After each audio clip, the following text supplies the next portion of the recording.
I was on a macrobiotic for 24 hours. 24 hours? Yeah. So can you explain what you did for 24 hours?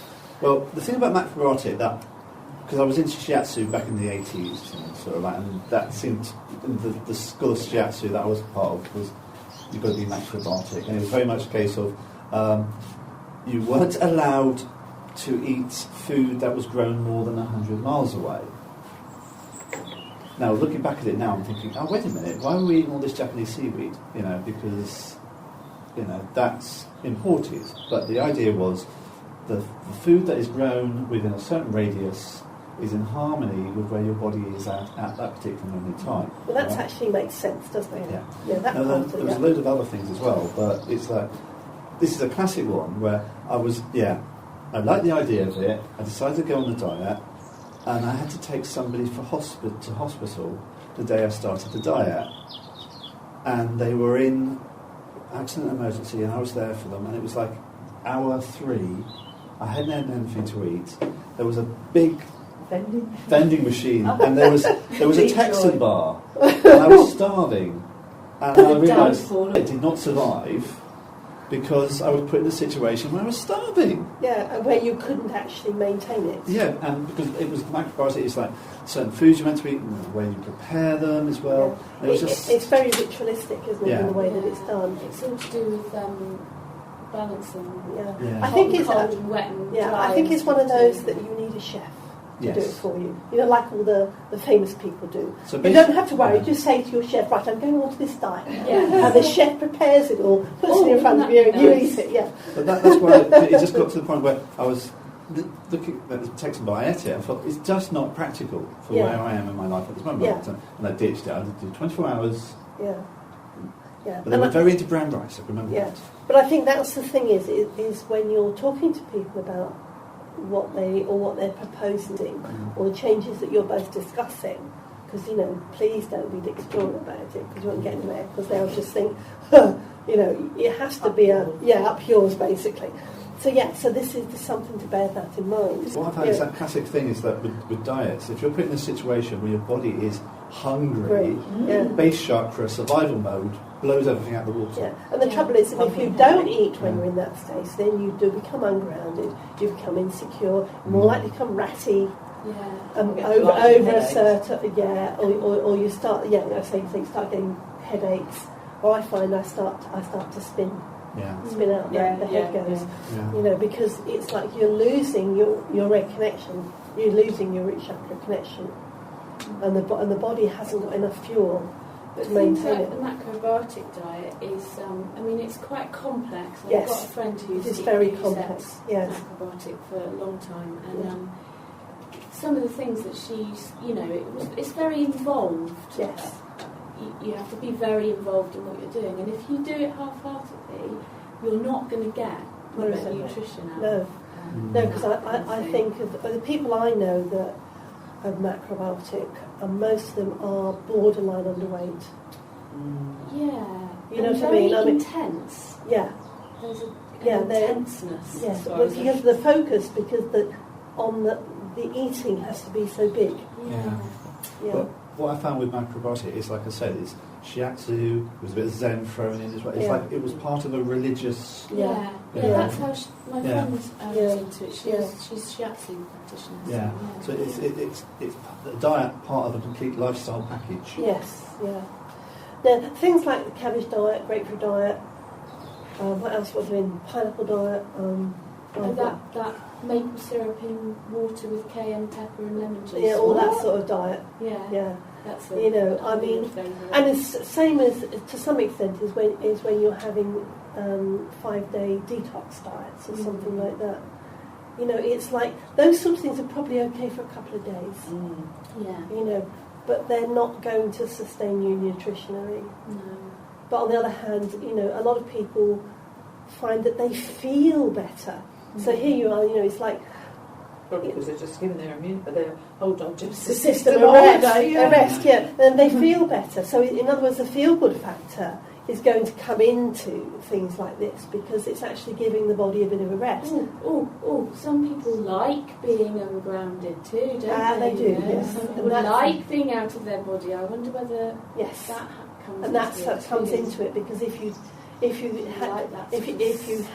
go on one of those for too long, then you're going to get that effect. And people find it's like being on something, isn't it? Yeah. It's you get up in the headiness. I must admit, raw foodies, as far as I can tell, amongst the people that I've met that have been really into raw food. Oh yes, I know. Yeah, I've been a little bit. Yeah. And as I say, because that's got some riders. That one, it works in certain circumstances. Yeah. So it's sort of the cabbage, the single food diets. Yes, I mean emotionally, people can feel quite good on it. In fact, like you say, they can definitely fly off on one on it. Yeah. But sometimes giving the system a rest isn't a bad thing. As we all come on, we're looking at the fast diets as well. Okay, raw food diet. Now it's interesting because I think last time I mentioned, I think there is a question about it actually in one of your workbooks. I mentioned about muesli. Right. Remember I said to you the muesli that you get in your packets is nothing like the muesli really should be. Yeah. And out of interest, I went and Googled Bircher Benner, who was the doctor that brought in muesli. And it's interesting, the Wikipedia bit was just about endorsed the muesli that you can get out of the packet. And I knew from dear old Stuart that this wasn't the case. And would you believe it, of all the places that I found the information, there's an article on Bircher Benner in the recent Astrological Journal, and written by Jane Ridder Patrick, who's a pharmacist who works in Scotland, and she's into medical astrology. So, and she actually quoted at the bottom here, Bircher muesli is predominantly a dish of raw apples. Remember what I said last week? Because raw apples and the pectin lowers cholesterol. So if you've got high cholesterol, you need to hit the raw apples. This is his original recipe. Okay? Take 1 level tablespoon of oatmeal. So you've only got 1 level tablespoon. Softened for 12 hours in 3 tablespoons of water and mixed with the juice of half a lemon and some condensed milk. The reason he said this was because he was at a time when milk wasn't pasteurised, and so condensed milk was safe. But nowadays, of course, you'd have milk. Yeah. And then 2 grated raw apples, and on the top 1 tablespoon of ground hazelnuts or almonds. Wow. So the majority of the muesli is not very much other stuff other than the raw apple. And that is the original recipe. And she says here, Bircher Benner would revolve in his grave at the commercial products now masquerading as muesli. And I thought, good on you, Jane. But it was interesting. He was one of the first raw food bots promoting the idea of raw foods. Now, raw food works well when you've got a digestion that can cope with raw food. When you live in a place in the world where good raw food is available, and it's warm, raw food diet don't work well. So living in California, yes, then you're absolutely, and you could even someone like southern Japan, you could probably do quite a good job on raw food diet because you need the warmth. But yeah, I'm afraid Northern Europe. Probably not. There's so much preparation. And it's also, and if your vata, you're very airy, you've got a cold system anyway, then that's just going to make you ill. It's a recipe for, you won't be able to digest it, and it will make you feel really ill. I came across somebody in London who was very much a Chinese medicine, everything has to be cooked. Yeah. And water has to be, warm. Yes, that's right, Yeah, So that's what Baz says about China. Yeah. Everything's warm. And it's part of it is because it makes things easily digestible, so you get them. Your body doesn't have to work hard to get the nutrients out of it. Yeah. But is there a negative side of it? Well, for some people, maybe. Well, I mean, it's going to be a negative side. I mean, if you've got a really, really fast digestive system, like Psy, for example, super fast, fiery, Yeah. then it's going to make it probably a little bit faster. Yeah. But it's not particularly, because all you're doing is supporting your digestive system. Yeah.